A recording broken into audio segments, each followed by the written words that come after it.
Hi, my name's Kat Grudko, and this is the second part of your two-part masterclass. This part is going to be on flat lays.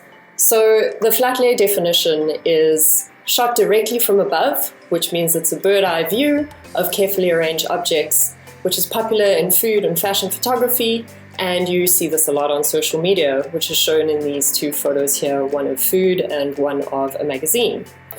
So to know the difference and how they are also kind of similar, product photography definition, it's e-commerce and commercial photography. So usually to sell a product or service, which is pictured below here of the folio with a wallet and the camera as a prop and the full V tablets. So you are taking pictures of products for commercial use, which are usually used on websites and social media, and it drives sales of a product or a service. The product can be a service, an item, or food or a prepared dish. The product is usually small enough to fit on a table, and you want to present it in the best light because the photo is going to have to be representative of how the product appears to the naked eye so that it looks attractive to the customer. So what makes a good flat lay? It's usually from above, and as pictured here, you can see it's directly above that bird's eye view of both the tarot cards and the crystals and the vegetables. It's that beautiful arrangement of the objects and the things that are in the photo that make a great flat lay.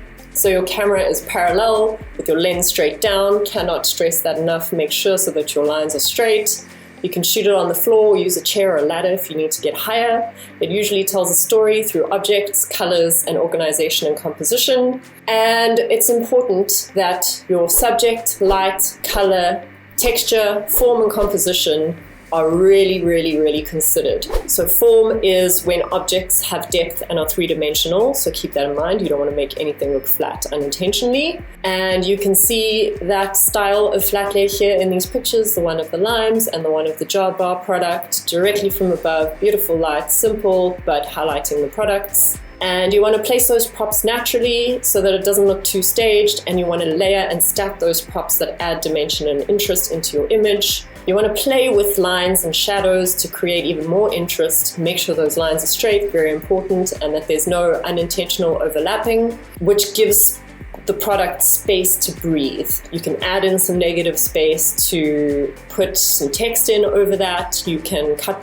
your props off at the edge of the frame so that you don't see the whole object, and this usually gives a little bit more intrigue. So that negative space is good because it creates mood and allows space for text.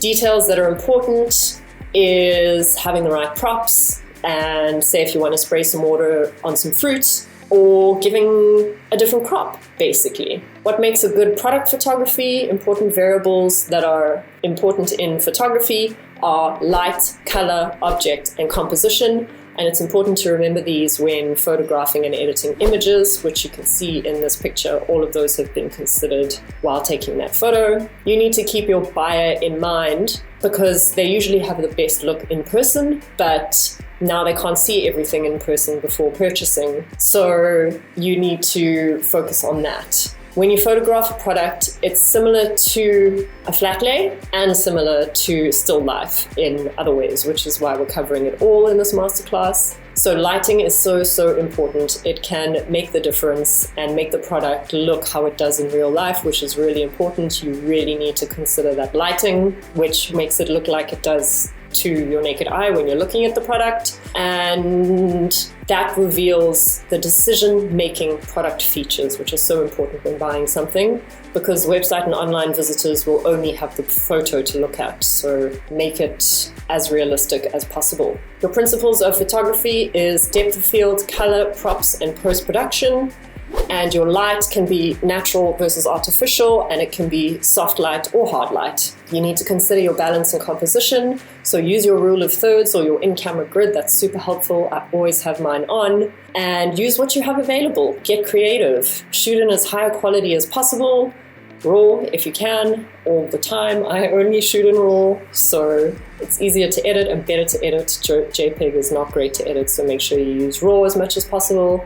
And when exporting your images, use 300 DPI and 100 scale and quality. So you want to know the why behind your flat lay. Who is the client? What is the product you're trying to sell? What do you want to accomplish? The product, is it a service or is it a new product or service? Are you showing how your service or product can fit into your customer's life, or is it just an image of the product? What is the story you're trying to tell? Like this image here, you want to consider that story with the flowers, the chocolate, the cell phone, the book. I want it to be like a cozy day at home, but still highlighting products, which could have been either the chocolate or the phone or the book. Could have sold a bunch of stuff with that image. Why are product images important? Good product photos support sales and build the image of the brand as professional, innovative, and focused on details. Customers need to believe that their needs are taken into account by the photos that they see on websites. So it creates more loyalty, brand loyalty, customer loyalty. And it's really important for lifestyle goods, which are clothes, bags, jewelry, food, homeware, vehicles, anything that you may need to see in person, but you can't. Make the photos look great online and people will buy it. So the flat lay process, you want to choose a clean background. Clean, uncluttered backgrounds are the best and easiest way to give impact. You want to avoid busy patterns, bold colored backgrounds that are distracting or compete with objects. Background options that you have lying around your home are so great, like white bed sheets or wooden tables or natural colored floors, marble countertops. It's so easy. It's clean and it's readily available around your house. You can also use colored paper from your local stationery shop. Like here, you've got the blue background. It's got to be a blank canvas, blue canvas as well.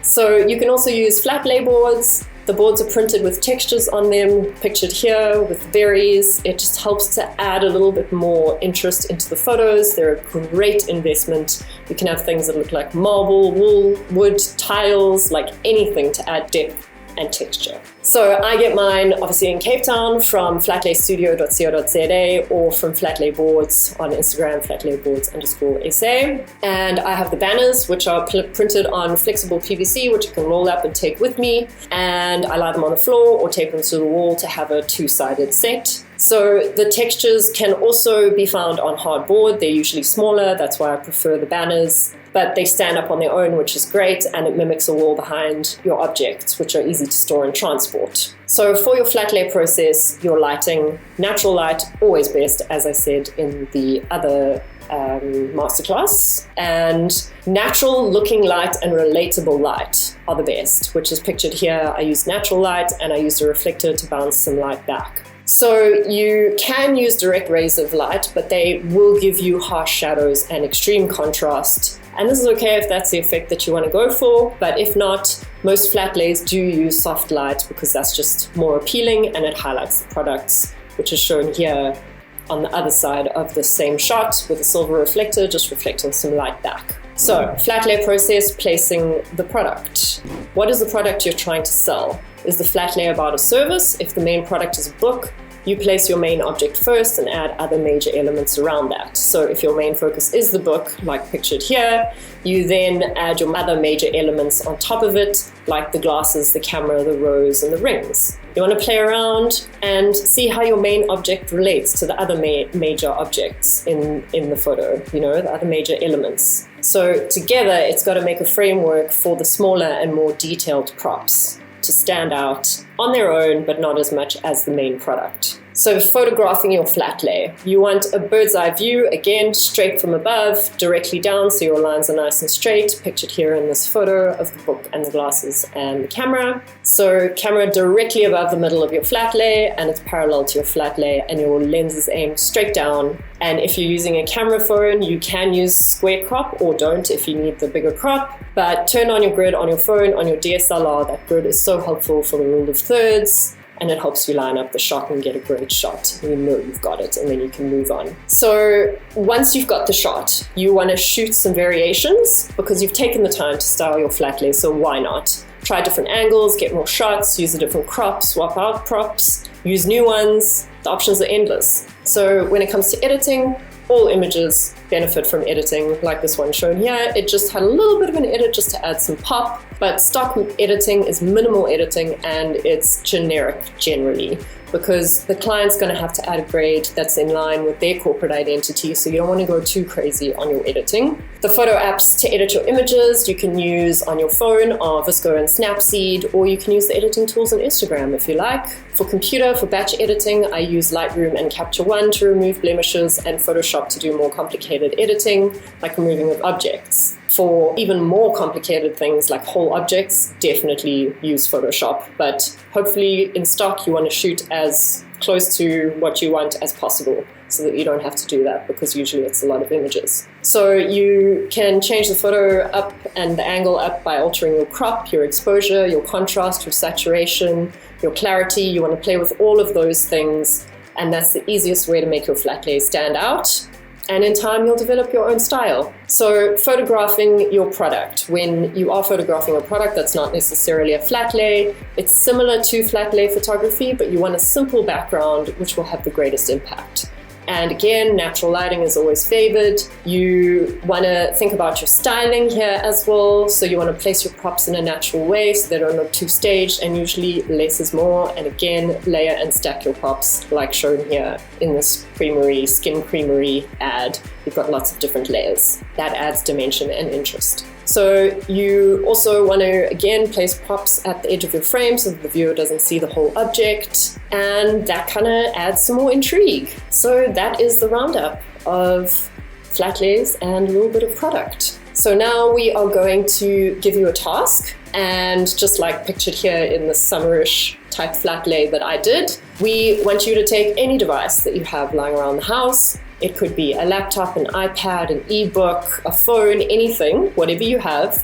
And I want you to do a summer-themed flat lay. One that makes you think of summer when you look at it, even if it's in the middle of winter, like right now. I want to look at it like this picture and go, oh yeah, I want a little cocktail by the pool, living my best summer life. So whoever comes back with the picture that we like the most, I am then going to give you a session with me so that you can learn even more about flat lays.